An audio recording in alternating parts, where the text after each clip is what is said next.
זה היה השיר אומן של פרודג'י. כעת מצטרף אלינו ילד עם סיפור אמיץ. ילד אני אתן לו לספר את הסיפור שלנו. דני, אתה איתנו? כן. תספר לנו מה קרה לך. אני מבין שזאת הייתה חוויה מאוד קשה. כן. אני פשוט הלכתי לילה אחד בפארק, ומישהו אמר לי, בוא לכאן ילד. מה אמרת לו? אמרתי לו שאמא שלי לא מרשה לי לדבר עם אנשים זרים. מה הוא עשה לך? הוא התקרב אליי ואמר לי שהוא יביא לי סוכריה. והוא הביא לך סוכריה? לא. הוא פתח את המכנסיים, ואז הוא הוריד את התחתונים והוציא את הפין שלו החוצה. את מה? פין. בולבול. הוא ניסה לדחוף לי אותו לפה, ואמרתי לו, לא! לא! והוא לא עשה את זה? כן, הוא עשה את זה! הוא דחף אותי בכוח!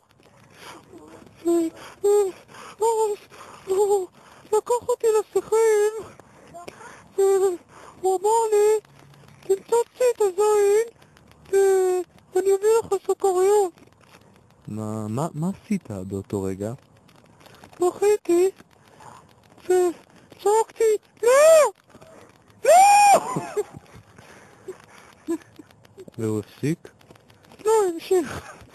אז אמרתי, טוב, לפחות אני אקבל סוכריות.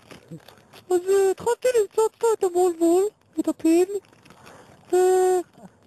והוא גרמה לי בפרצוף, שהיה קצת מלוח, ושמרתי קצת בכיס לאמא, אין לנו כסף למלח בבית. ומה קרה אחר כך? ביקשתי ממנו את הסוכריות, והוא הביא לי כף על הוא הביא לי כף על הפרצוף, הוא הוריד לי את המכנסיים. כן, מה הוא עשה? הוא שואל אותי בתחת, יורד לי דם, ואני צועקתי, לא! לא! זה עזר? לא, זה לא עזר! זה פדופיל! איך זה יעזור?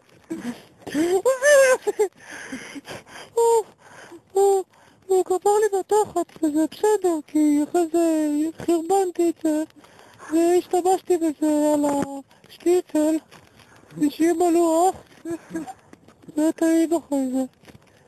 כי הוא קצת פר, יש טעם לוואי. אבל אין לנו כסף לפסיכולוג.